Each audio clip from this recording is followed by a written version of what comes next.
right. So how are you? I'm good. How are you? It's a I'm busy good. week. For real, we could not, I feel like it was me and then it was you and then it was like, I we just couldn't know. find time. So it is Sunday and we're doing the thing. Absolutely. It's 4 o'clock and I'm already in my pajamas. I've showered and this is just how my Sunday is going to go. I have no problem with that. I mean, why would that be an issue? It's not. My husband's not home. I had the house to myself. That and I'm sorry, but pandemic life, like why is there ever a reason to not wear pajamas?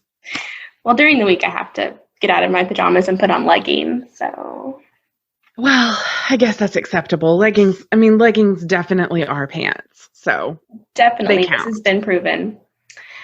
So yeah, we had some pretty exciting things. First of all, I don't know how many friends you have, but our listeners have boomed in the past few weeks, and I'm going to say it's just because of you. Well, that is awesome. And I have no idea if it's because of me, but um, I definitely posted all over my personal social media. So hopefully, and I've gotten feedback from a couple of people. So I know that some of you guys are listening. I know who you are. Go leave us a review.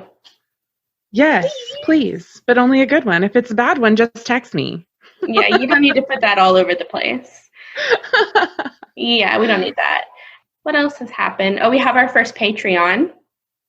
My mom. Yes, and My mom is so awesome. And honestly, like everybody who knows me already knows this information. This is not news to anyone.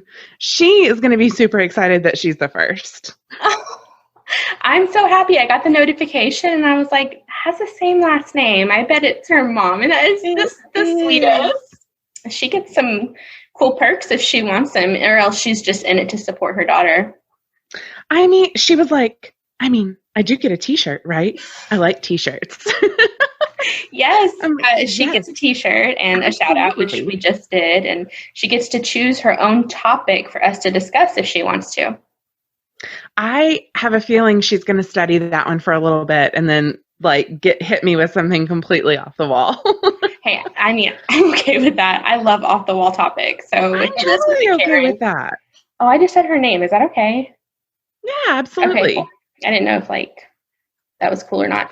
I am going to do a little plug for our Patreon and talk about the tiers real quick, if that's okay. Yeah. Okay. So I don't know. Have you gone over to visit the page at all? I think that you did when I was doing the actual interviews. Yeah, I've looked at everything. There's so you have so much stuff set up, which is awesome. But so I still can't comment on Facebook stuff as me. It still is trying to make me comment as the podcast. And I'm like, but I don't understand. I have to go through because I know that happened to me at some point, and I can't remember how I changed it. So I'm gonna have to go through and look at that because I saw that and I was like, did I post that? I think I deleted the only comment. I posted one comment and I deleted it because it didn't tell me. And then I went to do another one and it actually said you're commenting as, and I'm like, but I don't want to be. And why? No. So, and I haven't had time to try to wrangle Facebook with that. So I just was like, I'm going to come back and comment on things once I figure out my life. I don't understand. The nice thing about having the podcast really before you was I had all of this already set up. So all I had to do was hand over the passwords and you had access to all of it, and awesome. Yeah. Super easy. Well, for me, you've already done all this stuff. So my major is in marketing, and it's this, I feel like this kind of stuff just is second nature to me. It's not, I don't think of it as a huge task, and it's kind of fun to me. So yeah, I don't mind that. That's awesome. Okay. So we only have 3 Patreon levels, and I'm kind of just going to explain what Patreon is. It's a platform that creators can jump on and they create special content. For us, it would be special episodes. You get all kinds of perks, and you would just subscribe to a membership tier. And here are the 3 that are available. There's the W&W fam, the Wild and Woke fam. It's $3 a month. So this tier offers support to us. This means that we're able to cover our monthly cost, such as hosting sites, equipment, and all the time that we personally invest into researching our topics. You'll receive a shout out on the podcast, a special logo sticker, a handwritten thank you note from both of us, and our undying love. And you get access to our secret Facebook group that nobody knows about yet. Super secret. Super secret. The Wild and Woke Club is $7 a month. This tier helps with the general upkeep of the show, but also brings you bonus content and special discounts. We're bringing you special Patreon-only mini episodes, unedited video footage of us recording the podcast, a permanent discount on all merchandise, access to our private Facebook group, a podcast shout-out, a logo sticker, and a thank you note from each of us. So it's kind of similar to the $3 one, but you do get a little bit more. Then the one your mom joined is our Wild and Woke VIP. It's $15 a month. So in this tier, you receive all the awesome benefits from all the other tiers. You also get a once a month chat with us on Discord, which is like just a chatting service, a free t-shirt when you join, early access to all the episodes, a whole episode dedicated to a topic of your choosing, and a yearly birthday card from us. Those are our tiers. Any kind of support you give us is amazing. Even if it's just listening to the podcast, we are so, so grateful. It's a great platform because it allows people to support the creators that they listen to the most, which is fantastic. I mean, not everything is monetized. We are not, that may be a thing later. Maybe it's not going to be a thing. But if you just want to support us, just to support us, listen to the podcast, post a review. If you want to throw us a little change, join Patreon and let us send you thank you notes and stuff. So my internet is lagging just now, and when you went change, it sounded like you were auto-tuned like T-Pain. Oh, I really hope it sounds that way recorded. I'm going to be so excited. I hope it does, because I'm going to leave it. Change. Yes, that is the most auto-tuned I will ever sound in my whole life. Did you go first last week, or did I? I went first last week. I think you should definitely go first this week. Okay, so I am going to talk about Bianca Devins. Have you heard of her? I don't, that name doesn't sound familiar. It's kind of a new case. I just asked that because she was a influencer on social media. So her case is kind of large and well known, but at the same time, it's still fairly new. Yeah, once you start talking about it, I may recognize it, but I don't recognize her name. Okay, let me take a sip of my kombucha. Okay, so back to Bianca Devins. She was born, she's very young, she's 17. She was born October 2nd, 2001. She was murdered by her friend, Brandon Clark. So Bianca was born in Utica, New York. She led a pretty normal teenage life up until her death. She had recently graduated from high school. She had plans to attend a community college in the fall, and she wanted to study psychology, which I think a lot of young college-age kids are starting to pick up on studying psychology because they've been diagnosed with all these mental illnesses, and they want to know more about it, which is what I think. That's just my opinion. But Bianca chose that because she personally struggled with depression, bipolar disorder, and she had PTSD. So Kim Devins is her mom. Kim Devins, in an interview, said that by 2015, the relationship with Bianca's father was non-existent. He was emotionally abusive. As a teenage girl who abruptly lost her father and also had that abusive relationship, she was pretty devastated. Kim recalls that he was a really good father, but the abuse made it impossible for any type of relationship to continue. Okay, so because of her father leaving, Bianca, when she got into middle school, she started to isolate herself a lot, which, I mean, middle schoolers do. I don't know if it was for you, but middle school was horrible for me. I have real mixed feelings about middle school. I mean, I think middle school it's a tough developmentally for kids. It's a really rough time. Oh, for sure. So, yeah. For sure. She used to be super outgoing and popular, and then in 9th grade, she was transferred from her private school that she was going to a public school. When she got into this public school, her mom says she was not considered a quote unquote popular girl.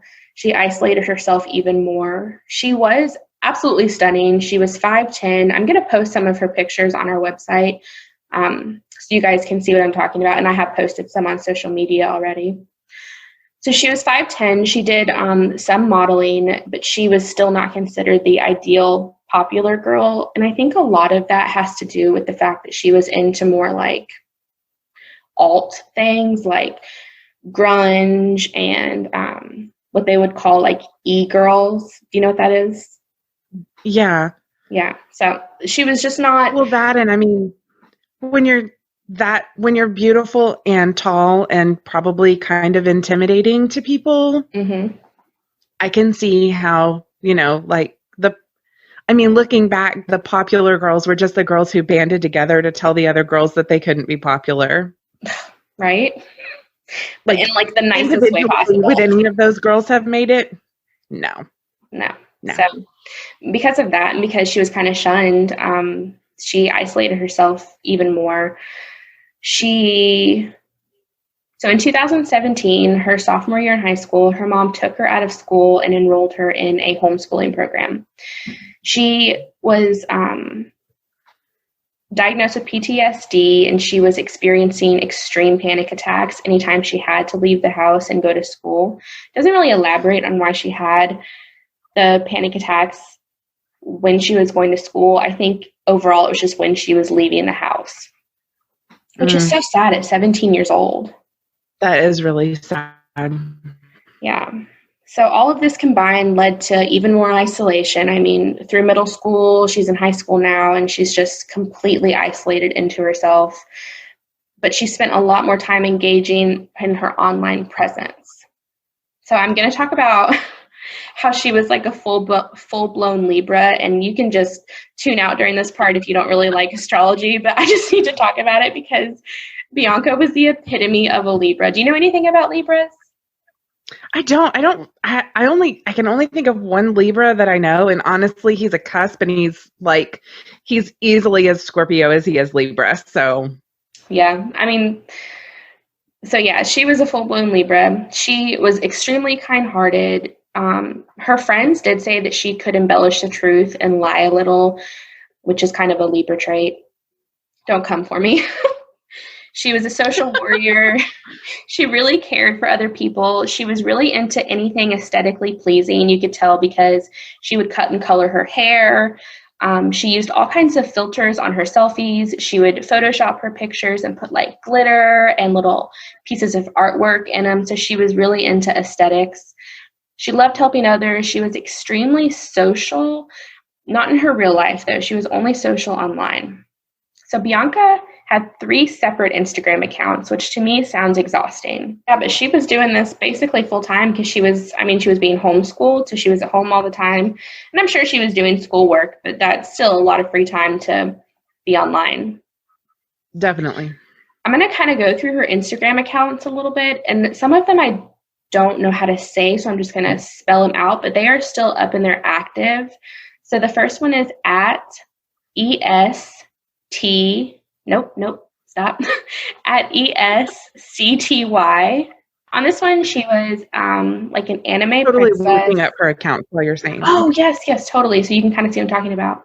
First account, she was an anime princess. She posted about Minecraft, anime. She had some post with her Hello Kitty stuffed doll. So that's kind of her personality on that account. Her next account is at BEEGTFO, like B, get the fuck out. This was more of like, I want to say her personal account. It was definitely a softer version of her. She posted pictures of her everyday life. She had pictures with family and friends. She had a ton of like very aesthetically pleasing selfies. So that was like her normal account. Her last account is Oxycontin. So I mean like Oxycontin, but OXIECONTON. And this was like a really dark version of her. Her bio on that account is goth sun, bitch moon, edgelord rising. I'm out of the hospital, but my phone is gone. Once I'm 17 and can consent, it's over for you bitches. Which seems really dark to me. I'm actually looking at that one right now. Yeah. Yeah, so that was definitely her darkest one. She posted about death. She has some like vague posts about hospital visits that she had, but she doesn't say like why she was at the hospital. There's a picture of blood in the sink, and I'm looking at that. Yeah, we don't really know if that's hers or not. And there's just a bunch of other dark things, a lot of like dark selfies. Why are the police always here? Yeah. Yeah, so it's you know, and that probably had a lot to do with like her home life with her dad and stuff. I mean, but we don't know it. That's all just speculation. Yeah. So anyway, those are her 3 accounts, and to me, Bianca is just Gen X through and through. Like, she is the epitome of Gen X or Gen Z. X? Z. I was gonna say, no, I'm X. She's way too young to be X. She's definitely Z. That's what I meant. She's the epitome of Gen Z. So she's a product of the internet age, and you can kind of see that in what she posts and how often she posts and really everything about her. She has a ton of followers now because her case has been out there, but even before all these followers after her death, she had like 80K followers, which is a lot for a 17-year-old. Instagram doesn't, I mean, it takes a while to get a whole lot of Instagram followers. Oh, for sure. Yeah, you have to like put yourself out there and put a lot of effort into it. So, I mean, obviously she had been doing that. And I don't know, do you know what Tumblr is? Yeah, I have Tumblr technically, but I never remember to log in and even look at it. I used to be pretty active on it, but then it just got a little too weird for me. Like, it was a nice little blog area. Like, you could go and you could like, you know, digitally blog, but then it just got like into like weird kink shit, and I was like, I'm out of here. So it became Reddit, is what you're saying? Yeah, basically. I have a really hard time navigating Reddit, and every time I get on there to like look at a case I'm working on, I just end up getting pissed off and I leave it. It is a rabbit hole, and you can't. My issue with Reddit is that, I mean, you definitely, if you use Reddit for anything, you have to be like, but it came from Reddit, so who really knows? Exactly. Like, there's a podcast that I used to listen to, and it's just scary stories from Reddit. And I mean, eventually I just stopped listening to it because I feel like all of it was just creepypasta. Like, it was just made up. It was. I know exactly what you're talking about, and I totally agree. Because I love scary stories, but I want them to like have some kind of realness to them a little bit. I mean, I'm okay with just scary stories, but some of those after a while is just like, yeah, we all know where this is going. Which really it's not of too much importance. But I do want to talk about the last post she made, and it's actually like an animated post, but the title of it said, this is like an actual quote from the Tumblr. Greetings. On July 14th, 2019, I will be shutting off my personal computer for good. My mobile phone will be disconnected and melted with thermite. I shall burn all my identification, money, and papers. Then I will commence my walk eastward into the rising sun. So Bianca Devins was murdered on July 14th, 2019. When you look back to see when the post was made, it's really vague and it just says a year ago. So I'm not really sure. I want to say she did not make it on that day because she was like at a concert most of that day, but we don't know. That's just the last post on there, and to me, it's just really eerie. I mean, yeah. First of all, thermite, that's very specific. Right? And I don't know if maybe this is a quote. Maybe someone out there can tell us like if this is a quote from a movie or something, something pop culture related that we don't know about, because it was part of like an animated, what are they, GIF? God, my husband's going to come for me. He's like, don't ever say it wrong. Allegedly, the creator of that particular image file says that it should be pronounced GIF, but I will tell you what I think. Okay. I think that he only said that because he knows that the only reasonable way to pronounce that is GIF, and he just wants to see if he can get people to say it the way he says to say it, even though it's clearly wrong. So forever and always, it is a GIF file. GIF? Or GIF. Okay. Okay. I like GIF. I'm going to have to see what my husband calls it because he was like, I said it the other day and I don't remember which way I said it. And he was like, that's wrong. Like, Yeah. oh, okay. I mean, I think we're at the point that it's neither one of them can be wrong because the creator says it's a GIF, which I'm like, no. I'm just going to pass on that. It's not. The peanut butter is GIF. It starts with a J. The image file starts with a G. It's a GIF. Deal with it. Yeah, exactly. Okay, we're going to say GIF. That is what Wild and Woke is. We're staying hard on GIF. Officially, our stance is it's a GIF.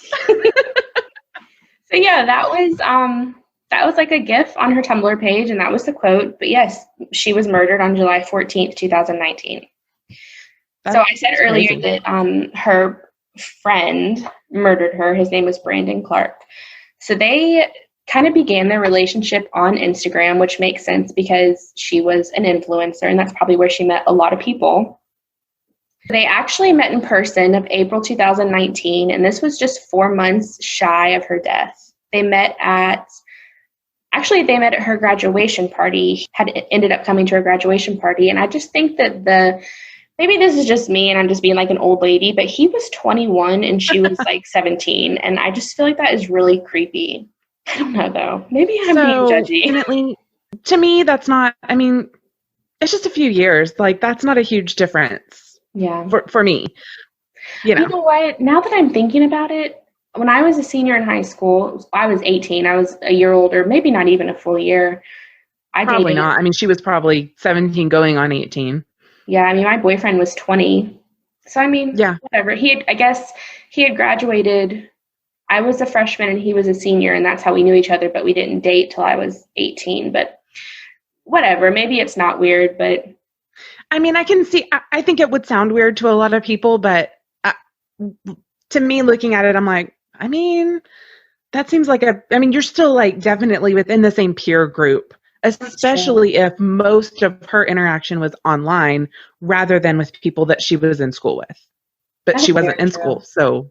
That is their age difference, and they did officially meet in person 4 months before her death at her graduation party. So the pair developed a really strong bond over just the handful of months they knew each other. Brandon was actually described by one of Bianca's sisters as a close and trusted family friend, which I've never known a person 4 months and had my family consider them a close and trusted family friend. I don't know about you. I've never had that connection with someone so immediately. I don't know. Most of my friends I've been friends with since we were 12, so, you know. Me too. I mean, the two friends that I have, yes, definitely.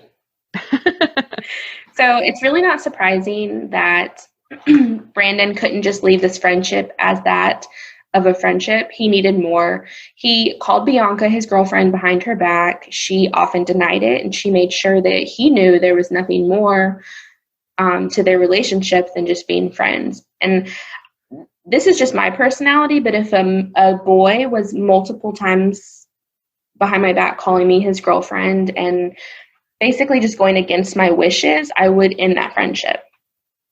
Because that's creepy. It is creepy. But I mean, it's also, maybe she felt sorry for him.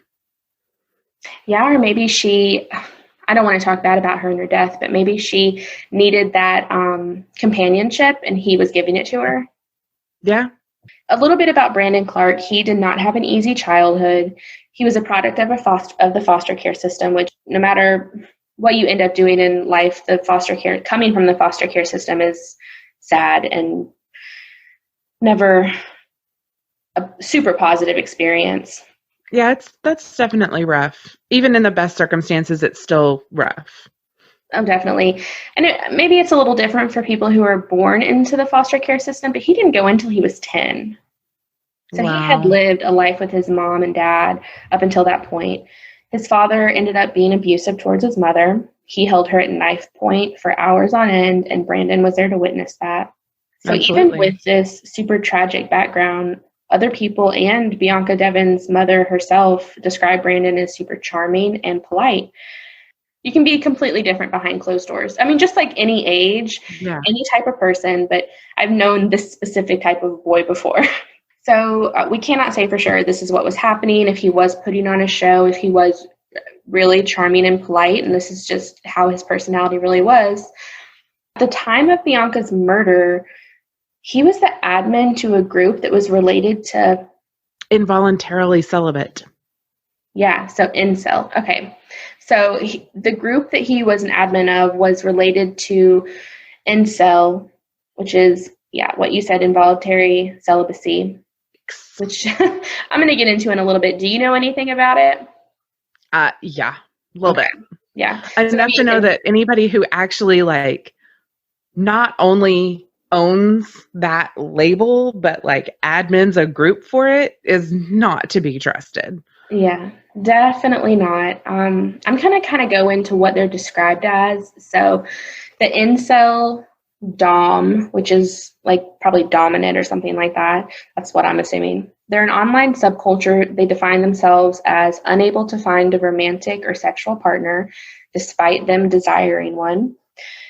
Discussions in a lot of their forums are often categorized by resentment, misogyny, self-pity, self-loathing, racism, a sense of entitlement to sex, and the endorsement of violence against sexually active people that they call normies. So definitely particularly violence against women. Oh, yes, definitely. So the American nonprofit Southern Poverty Law Center, they described this subculture as, quote unquote, part of the online male supremacist ecosystem. And they're actually included on their list of hate groups, which I believe because a lot of these men in these particular forums, there's a crossover between white supremacy, so many other hate groups. There's that crossover, like Dylan Roof. He was part of this, and he was also in the Virginia Tech shooter, I believe, was part of an incel community. He was. They're classified as a hate group, and I'm going to get into it in a little bit, but they're just a really dangerous subculture. So on July 14th, 2019, Brandon and Bianca traveled from Utica, New York to New York City for a concert put on by Nicole Dallenganger. Nicole was an up-and-coming, I didn't even know this was a thing, Gothic folk artist. That's a subculture I'm about to look up as soon as we're done with this, because that sounds fascinating. Right? I need to know what kind of music it is. Is it like Lana Del Rey, but darker? I don't know. I'm definitely looking it up because I feel like this is going to add to my witchy Pandora station. Ooh, you're going to have to share that with me. I will definitely share that with you. That sounds amazing. Anyway, this artist that they went to go see, she kind of got her start on Tumblr. So it's really only fitting that it would be an artist that Bianca was interested in because she kind of seemed to be a part of that Tumblr culture. From what I read, the night was a pretty wild ride for them. So the pair met up with a male friend. His name was Alex. They smoked pot in Brandon's car before the show, which why would you not do that before a concert? During the show, especially Gothic folk music concert. Right? Exactly. That sounds like it's got to be required, right? That sounds like a requirement. Yes, definitely. So they did that during the show. Brandon saw that Alex and Bianca were kissing. And of course, this bothered him, even though Bianca had made it clear there was nothing going on between them. There was no romantic relationship, but he was still super, super angry about it. And it probably didn't help that he was surrounding himself by these, in these forums, talking about how women are just after sex and any woman that enjoys sex is a whore, and just such toxic shit being beaten into this boy's head. Yeah, definitely. After the show, Bianca, she ended up falling asleep in the back of Brandon's car. By this point, Alex had already gone. It was just Bianca and Brandon. He woke her up. He wanted to talk about what happened between her and Alex. She apologized, which, no, girl. You had nothing to apologize for. Yeah. That's exactly right. We kiss who we want. This is a thing. Yeah, so she apologizes. She repeats again that her and Brandon are not in a romantic relationship. She just thinks of him as a friend. The arguments escalated really, really quickly. Brandon pulled a knife from the side of his car seat and he sliced Bianca's throat. Just like that. That's not that murder is not always extreme, but slitting someone's throat in your car Mm-hmm. is extreme. It is extreme. And part of me thinks, okay, well, this had to be somehow premeditated because he had a knife. But then part of me is like, couldn't have been premeditated because he wasn't thinking about the blood's going to be in his car. Right. Where's he going to Well, dump and I the mean, we body? both So, live in the South. How many people do we know that have knives in their cars? so many, but blood all over the seat. Are you carrying a deer in the front seat? Exactly. I don't think so. He slit her throat, which is horrible. I guess it was a pretty quick death though, because it was a pretty deep cut. He took her into an extremely wooded area that was like a dead end, so was not a lot of traffic. The next part of the story is just as upsetting as her actual murder.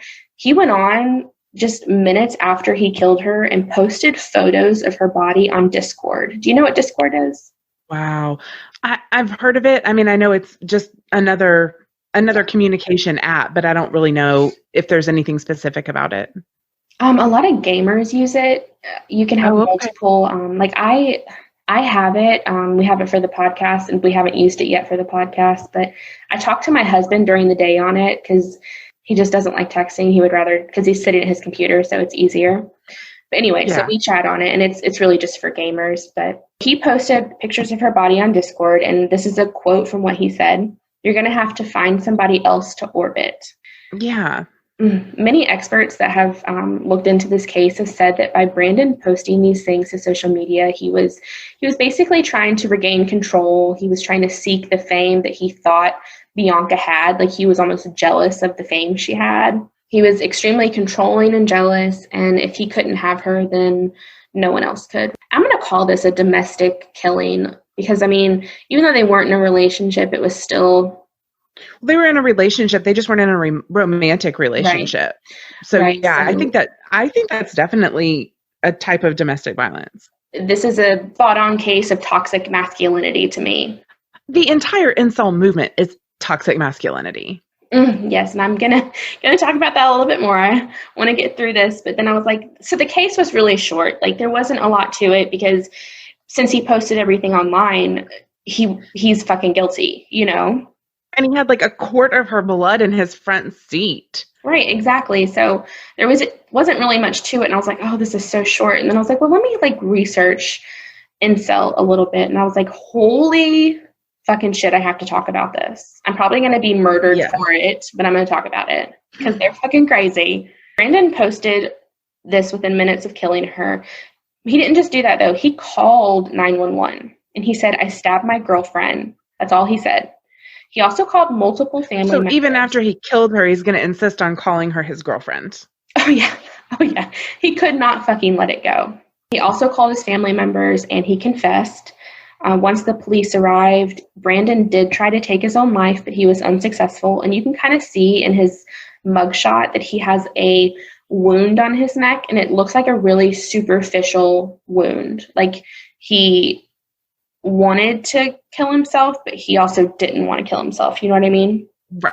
Well, not as much as he wanted to kill her, obviously. Right. With this case, and with her having some kind of influencer fame on Instagram, it did explode a little bit. And you would think that there would be like this crazy outrage and disgust for what he did. But because he posted it on Discord and he was already a member of these forums, it got spread pretty fast. And many of the other people in these forums congratulated him. They praised him. They told him what he did to Bianca. They wish they could do, that she deserved it, and she was a horrible, horrible person. That's just what they do, though. It's just a toxic group. It's a hate group. Yeah. I mean, it for sure is. So the case was international. It gained a lot of media attention. Brandon pleaded not guilty to second-degree murder, but on February 10th, 2020, before his trial began, he changed his plea to guilty. He could face up to 25 years in prison. His verdict will not be decided till October 30th, 2020, which is like this week. 5 days from now. Yeah, so I'm going to keep up on that. I'm going to keep everyone updated. I really don't think that he's not going to get 25 years or more. What state is this? New York. Oh, yeah, he's probably going to get 25 years. Yeah, I'm not familiar with how things work up there, but I mean, I'm just thinking of like other cases that I know were tried in New York, like the Robert Durst case, I think was tried in New York. And that was, I mean, they were not playing around with him at all. So it just seems like, I don't know. I have a sneaking suspicion he'll probably get the 25 years because there's no question that he did it. He confessed to doing it. It was particularly violent. I agree. I think he's going to get what he deserves. There's no way that they can say that he didn't do it after he posted the photos. Yeah, no. Well, and I mean, yeah, the whole thing is just that whole thing is a mess. And, the whole deal is that taking credit for it is part of the whole thing. Oh, yeah. That's what those forums, I mean, that's part of the whole thing is not only doing horrible things, but then taking credit for them and getting the praise. Like you said, they're telling him how great of a job he did and yada, yada, yada. Mm-hmm. So. Yeah, so I mean, in 5 days we'll find out. But yeah, like I said, that case was a little short. So I'm going to kind of talk about this incel community. Are you ready? Yeah, I'm ready. I hope everybody else is ready. I've been down this rabbit hole. So yeah, it's a whole thing, y'all. If you haven't already heard of it, people need to know that they exist. Yeah, and that they're out there telling each other, that they deserve, that they can do whatever they want. And if a woman doesn't give them what they want, they should just kill her. So I'm on incels.co, and I'm just kind of going through like the rules and frequently asked questions and stuff. And I come upon like users that are allowed in this forum. And of course, incels, a person who desires but is unable to be in a romantic relationship, they are allowed. Honorary members, people who are currently not incel but agree to respect the views of these people, they're allowed in this forum. It says females are not allowed, banned on site, no exceptions. It's a male-only forum. I mean, they just big, ugly, 4th grade girls not allowed signed their entire damn site. They really did. It's just so odd to me. There's no bragging allowed. You're not supposed to talk about your looks of any kind. You can get banned if you talk about your looks. You can get banned if you talk about how you're dating, how you're having sex. It's like they want everyone in this group to suffer. Definitely a misery loves company kind of idea. I did that. I went to their little frequently asked questions page. I saw their rules, and these are just some and also so many of their little profile pictures are of Dylan Roof, which gave me fucking chills. Fucking disturbing, right? Like they idolize him and other people like him, and it's just my mind could never think that way. So this is just so far-fetched for me, and I get chills. I agree. I get chills thinking about it. Yeah, I agree. So a little bit about them. They're self-identified. They're mostly male, heterosexual. They're often described as young and friendless introverts. Majority of them are white in their teens to mid-20s, and they just have a really hard time connecting with people and making friends, which, nada. Yeah, turns out the attitude that people owe you something tends to not make you the closest friends. It's really eye-opening. I always knew that there were men out there who were like this, but I had never really taken a deep dive into the forums and like listened to them or read what they said to each other and the toxic support that they gave each other and the hate. I mean, just the pure hatred they have for women, and not only women, people who have sex, people who enjoy sex, people who or who have normal, normal relationships. Like I'm like you. I knew before I had ever heard that term. Mm-hmm. I mean, I've probably given you a list of people who would fit that term, but I had no idea that they self-identified that way and then like proudly joined groups. Yeah. Did not realize that was a thing. I didn't either until I saw this. And they say in some articles that we can't prove he was, but he was the admin of a Facebook group.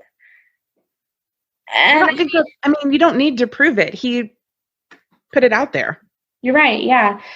And he got undying love and support for what he did. He took a young girl's life because she turned him down. She had the audacity to turn him down. Just toxic, toxic, toxic. Men are fucking trash. Except for mine. Okay, so disclaimer, yes, we know some amazing men who are not trash. Of course we do. There are some men But out the fact there. that this exists as a subculture and that there are enough people that want to be part of it and talk about how, I mean, like you said, they legitimately encourage each other to commit violence, particularly against women. Yeah. That's just, that is toxic masculinity right there. That was Bianca Davis. I recommend, if you don't know anything about this incel hate group, do your own research. It was very good that you said not to give them a platform. I didn't even think about that because I was just about to go ham on all the shit that they said. Which is insane. I mean, the things that they say are ridiculous, and I mean, part of me would love to just rip it apart, but another part of me is like, yeah, but it's just one more place that they get publicity and they don't deserve any of it. So you're right. So anyway, it is your turn. What are you talking about? My turn. So I'm still on my Halloween kick. You know, we are officially in Halloween week as of today. Yeah.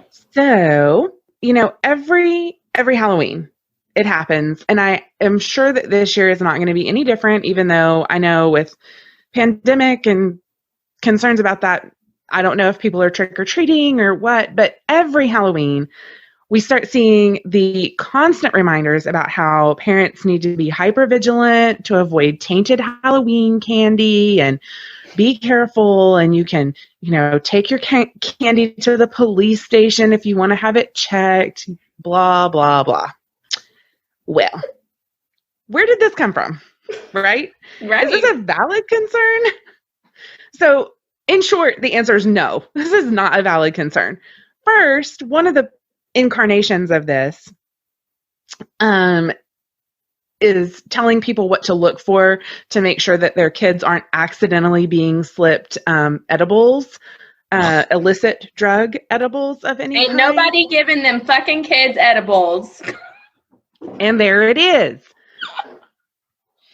If you're listening and you fall for this, look, nobody wants to slip your little costumed angel any drugs. Drugs are expensive. Nobody is giving them away for free.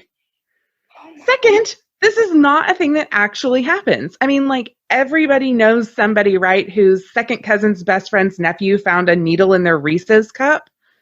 But like a lot of other legends, this word of mouth story thing is totally unfounded. But that said, all stories do start somewhere. So this one starts in Houston, Texas in 1974. You pick a Texas one. I'm so excited. 1974 on Halloween night, Ronald O'Brien takes his children trick-or-treating along with a neighbor and their children. They are just going through their neighborhood. He's the dad that's going up to the door with the kids while the other dad hangs back. So they get to one house and no one answers the door. The kids and the neighbor dad move on, and O'Brien kind of hangs back for a little bit. When he catches up to them, he has a large, one of the big pixie sticks, like the ones with the giant plastic tubes. Oh my God, I love those. I do love those. He has one for each of the kids. He has 5 total. And he tells them that somebody did open the door and they handed him these pixie sticks for the kids. So he gives one to each of his 2 children, and the 3 others, 2 goes to the neighbor kids, and then the 3rd one, or the 5th one, I should say, he hands over to a boy he recognizes from their church. Mm-hmm. That night was rainy, and trick-or-treating kind of got cut short. Everybody headed home, and O'Brien ends up telling his children that they can each choose one treat before bed. His 8-year-old son, Timothy, decides that he wants the giant pixie stick because, I mean, why wouldn't you, as an 8-year-old, consume approximately a cup of sugar before bed? I do that as a 29-year-old, so... I'm not even judging his choices here. Frankly, I probably would have chosen the giant pixie stick too.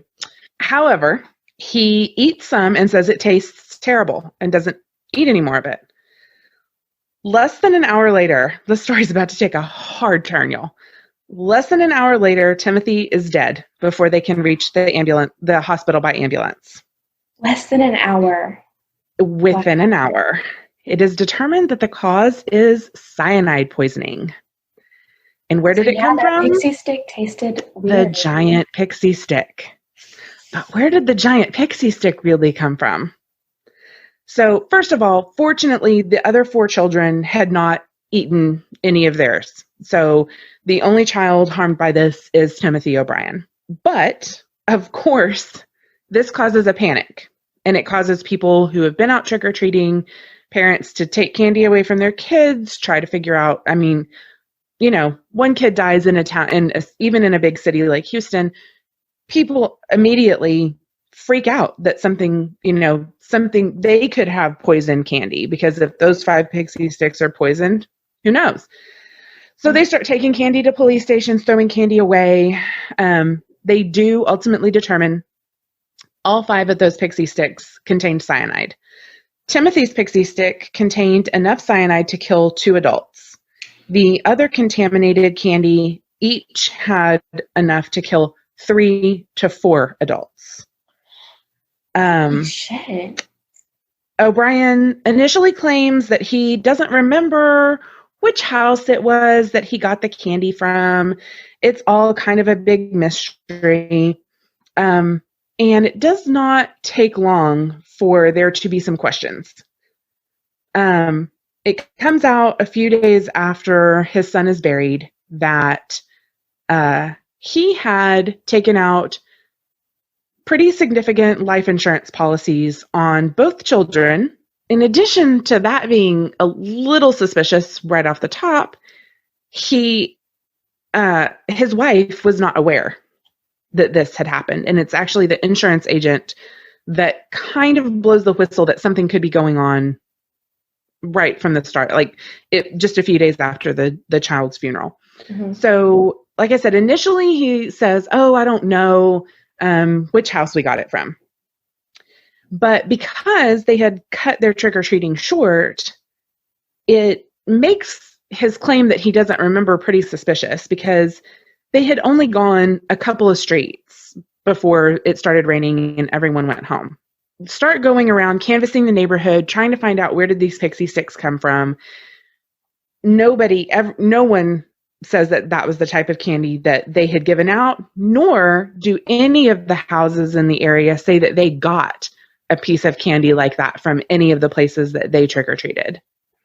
Also, when have you ever trick-or-treated and gotten a full freaking size pixie stick?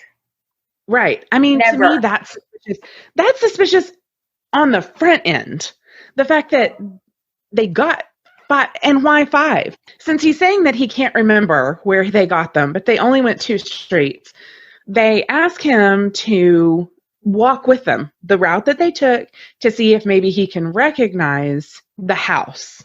So after he's walked this route with them like 3 times, the investigators are starting to get really irritated with the situation. He finally just chooses a house and kind of points out one house, and he says they just opened the door a crack and it was a man's arm, and he just sort of like stuck his hand out and handed me the candy, and that was it. Of course, it doesn't take much to completely blow this story away, because the person who lived there worked was an air traffic controller. Mm-hmm. And had been at work until like 11 o'clock that night. I mean, obviously the direction the story is going is that O'Brien, in an effort to wipe out some debt that he had incurred, decided that he could poison his children's Halloween candy and collect life insurance policies on both of them. And he poisoned the additional candy as the means to cover his tracks. Here in the great state of Texas, we kind of don't put up with bullshit. So he was convicted and sentenced to death. And in 1984, he was executed. Oh my God, they wasted no time. No time. Do you guys still have the death penalty down there? We do. We still have the death penalty. If you kill us, we kill you back. Oh my God. We are not screwing around at all. Wow, For the record, yeah. fully endorse this. On the other hand, there are certain cases that I'm like, oh, just bring me a bat. I'll do it. Yeah. Like this and one. Wow. like this one. And so, I mean, he's kind of the pop culture moniker for him is the man who killed Halloween, because this is really the story that started the idea that people are poisoning kids' candy. And I mean, yes, he did, but he pointedly poisoned his own children's candy as a means to collect on their life insurance policies. He didn't hand out he wasn't poisoning candy to hand out to random neighborhood kids. The only reason there was anything other than the poison for his kids is because he was just a murderer trying to cover his tracks. And did you say earlier that there have been at least no other recorded cases of? There have been. I have never been able. I have kind of been on a mission to stop this nonsense for years because I love Halloween and let people enjoy things. I have never been able to find a case that somebody was just randomly handing out any kind of tainted candy. The whole, stories about needles and razor blades and whatever, in addition to, candy being poisoned. I have never found any indication that this has ever actually happened ever anywhere. No, I've never really seen any proof. Of course, every year after Halloween, there are those few pictures of people with needles in they took it and there's a needle in the candy bar, but how do we know that you didn't just stick that in there so your post would go viral? And I think this is a lot of urban legends. It's a little bit like the clowns that I talked about last week. You see something and then people want to be involved in the legend. And, so they put a needle in a piece of candy and go, oh, this was found in my kid's Halloween candy. Was it? Because are you the only person on your street that got one? That's kind of weird. Yeah, it is a lot like your clown story. We'll just never know. It's a mystery. People just get, things like this start making the rounds and they become an urban legend. And partially it's understandable, especially in the city of Houston. And then, when news like that gets out, it's understandable to an extent that people would be concerned, especially, how could they be sure that it was just those 5 pixie sticks? Once they kind of figured out what happened, it was probably it was pretty easy to tell. He literally unstapled the plastic tube, poured 2 inches of the sugar out, just fucking topped it with 2 inches of straight cyanide. Crazy. It's overkill. And the fact that his story started all this, decades later, people posting every Halloween about make sure you check your kids' candy, make sure you're careful about just the sheer overkill. That's violent. Cyanide poisoning is violent. Yeah. This is not like you ingest something, you go to sleep and you don't wake up. Traumatic death. So the fact that he would even consider putting his children through that for money. Did you say how much debt he was in? Or was it just I did, and I'm not 100% sure. And I'm not, let's see. It looks to me like he was in debt for about $100,000. And I believe that he had life insurance policies that would cover his debt. That's so fucked up. That's just complete. And so stupid. Who could imagine, how, in what universe are you not going to get caught? Anyone that kills for life insurance money is the dumbest of the dumb. Because that's for sure. Anyone who killed an 8-year-old for life insurance, first of all, 2 weeks before Halloween, you buy life insurance policies on your 8-year-old and 6-year-old. Yeah. Your wife has no idea. How could he sign off on that without his wife? So, fun fact about life insurance policies. Anyone can take out a life insurance policy on you as long as they have some pretty basic information. Anyone? Anyone. That's my understanding. Yeah. Is if you have, and some of the, I want to say you have to have, probably a social security number. I don't know exactly what the details are, but I know you have to have, you have to have some personal information, but anybody with that information can take out a life insurance policy on anyone, and nobody has to know about it, including the person who the policy is on. That's absolutely insane. I did not know that. I really thought it had to be like a family member. I thought that too, and now I can't remember. I took a deep dive to read about that after I read some story that had life insurance policy issues in it. I'm like, what do you mean you can just take out a life insurance policy on people? Yeah, you're right. You probably do have to have some pretty personal information, but it's really not. You have to have. I know that that you have to provide some personal information, but I mean, it still was like, you can just do that without telling anybody. That's wild. That's super weird and super wild. Yeah, I had no idea. So so now you guys all know you really don't have to be that worried. I mean, probably if somebody just like randomly hands you an open piece of candy, maybe don't eat that. But if you go trick-or-treating in your neighborhood, your fun-size Snickers bar is not poisoned. It's fine. I like laughed so hard my headphones fell off on that one. Like, maybe don't eat it. Maybe skip that one. Maybe grab something else. Maybe don't eat it. I feel like that needs to go on a t-shirt. Wow, that was a really good story though. Like, because especially around Halloween, you see that like, oh my God, your children and the candy. And I'm just always like, nobody's gonna give your fucking kid drugs. I mean, and all of this, follow it down the line to now, well, we don't trick or treat. We just go to trunk or treat, which for the record, not a thing.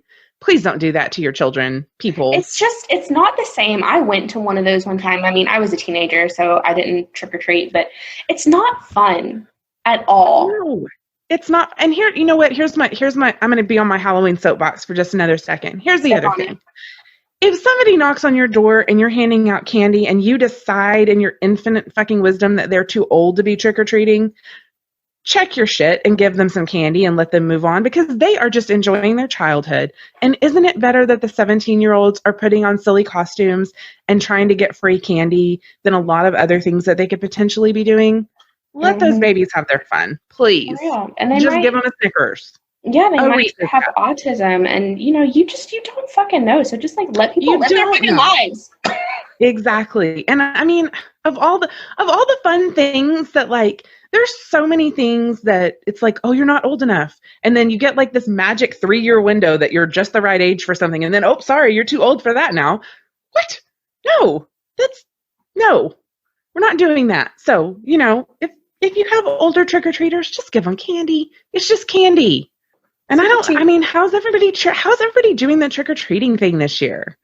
I feel like this is a stressful thing for people with kids right now. I'm really interested. Like, if you guys are doing it, just tell us what you're doing for Halloween. So my boss, I'm a nanny, and she's taking her 2 boys just like to a few houses in the neighborhood, but she specifically got costumes that have masks, which is smart. That's smart. Yeah, so I am really interested. I can't say because I was not around in the 20s, but did they go trick-or-treating with masks on when they had the, shit that happened to them? Wow, I am horrible with history. So you're talking about the Spanish flu. Thank you. Yeah, did they go around? That's a really good question. And so, totally off the cuff, without looking, I don't know how popular trick-or-treating was in that time period, because Halloween's big boom was kind of mid-century.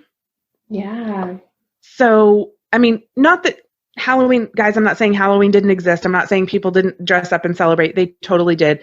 It's just like what we think of as like, put on a costume, go around the neighborhood, carve a jack-o'-lantern. That very much was a piece of kind of the 50s post-World War II America, really embraced the whole concept of Halloween as interesting. I had never thought about that before, but you're right. It probably didn't catch on until like people. Trust me, when we get off here, I'm going to go look. I legitimately have a history of Halloween book somewhere in this house. You really do love Halloween. Halloween is genuinely my favorite thing. So Halloween this year is kind of a bummer for me, because there's, both now, we talked about my mom earlier. Both of my parents are in high risk categories. So, we've been being really cautious about staying away from groups of people, staying away from people in general. Certainly not Halloween parties are out. And I haven't decided. Last year, I didn't hardly have any trick-or-treaters at my house anyway. So I kind of think maybe I'm just not going to do candy this year just because, Yeah. I did. So a really good friend of mine, his kids are older, but his son plays football. So I've been doing, every week I do something for him to give to his kiddo for, the pregame thing. He and both of his kids do actually have their treat buckets are in the kitchen. So that has been that's been the only thing that I've truly enjoyed about this Halloween is buying all the stuff to put in those little treat buckets, and it's made me happy. So that is awesome. That's really great. I think that's my Halloween celebration. I don't know. I have a really cool hat. We never really, so my husband and I are just major introverts, and we never go to Halloween parties or anything like that. I love Halloween. I love decorating for Halloween. I love all the spooky shit, but Christmas is my favorite season. That's like my season. I decorate for Christmas on November 1st. My mom and I both have this guy that does our exterior Christmas lights every year. Mm-hmm. And I'm usually fussy, no, not until at least, Thanksgiving week or maybe the first week of December. This year, she's like, when do you want to do that? I'm like, I don't know, second week in November? Let's get that up. I'm ready for some sparkly shit. Yeah. So I think a lot of people are just saying screw it, we're still going to go. And they're just going to take the precautions. And I'm glad that they're doing that because these kiddos need some kind of happiness this year. That was Bianca Davis and the mysterious cyanide begin. What would you even title your story? The Man Who Killed Halloween. Oh my God, that's going to be the title. The Man Who Killed Halloween. If you have not already, go leave us a review on Apple Podcasts. Unfortunately, you cannot leave reviews on Spotify, but you can subscribe and follow us. We are on all major platforms. We are super active on Instagram at Wild and Woke Pod. We have a Twitter now because we're cool, we're hip. And we talked about our Patreon. So yeah, thank you guys for listening. Thanks so much, guys. Happy Halloween. Happy Halloween.